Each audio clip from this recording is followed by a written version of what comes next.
వింటున్నావా సహోదరి సహోదరులు? నువ్వు పరలోకంలో యుగ యుగములు దేవునితో నివసించబోతున్నట్లయితే భూమి మీద నీలో కనిపించాల్సిన లక్షణము యథార్థత.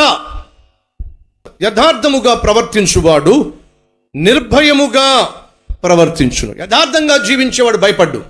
అర్థమవుతుందా ఫ్రెండ్స్? యథార్థంగా జీవించేవాడు భయపడ్డు. యథార్థతను పోగొట్టుకొని జీవించేవాడు భయపడతాడు. ఉద్యోగాన్ని యథార్థంగా చేసేవాడు భయపడ్డు. వ్యాపారం యథార్థంగా చేసేవాడు తనిఖీదారులు వస్తారేమో భయపడ్డు.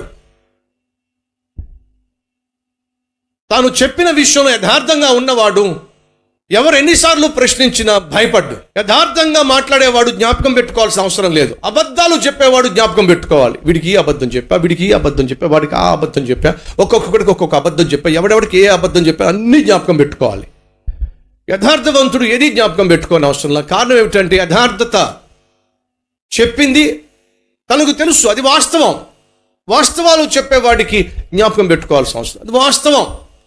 అబద్ధాలు చెప్పేవాడే చాలా జ్ఞాపకం పెట్టుకోవాలి. బైబిల్ సెలవిస్తుంది, యథార్థంగా ప్రవర్తించువాడు నిర్భయముగా, అంటే నిర్భయము. నిర్భయము అంటే భయము లేకుండా. సహోదరి సహోదరుడా, నువ్వు భయం లేకుండా జీవించాలని ఆశపడుతున్నావా? దేనికి భయపడకుండా జీవించాలని ఆశపడుతున్నావా?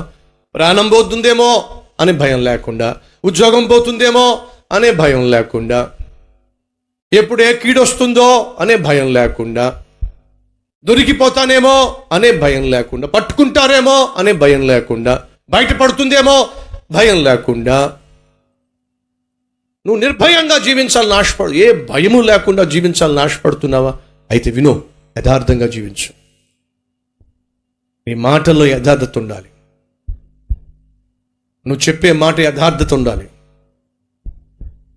ఆ యథార్థంగా మాట్లాడేవాడు నిర్భయంగా జీవిస్తాడు. 2 అదే అధ్యాయంలో 29వ వచనం, అక్కడే యథార్థవంతునికి యెహోవా ఏర్పాటు ఆశ్రయదుర్గమో. యథార్థవంతునికి యెహోవాయే ఆశ్రయమో.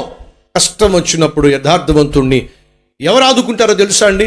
యెహోవాయే ఆదుకుంటాడు. నువ్వు యథార్థంగా జీవించినప్పుడు, నీ మాటల్లో యథార్థత ఉన్నట్లయితే, నువ్వు చేసే చేతల్లో యథార్థత ఉన్నట్లయితే, నీ పనులలో యథార్థత ఉన్నట్లయితే, నీ సంపాదనలో యథార్థత ఉన్నట్లయితే, ఏ కష్టం వచ్చినా, ఏ నష్టం వచ్చినా నిన్నెవరు ఆదుకుంటారో తెలుసా?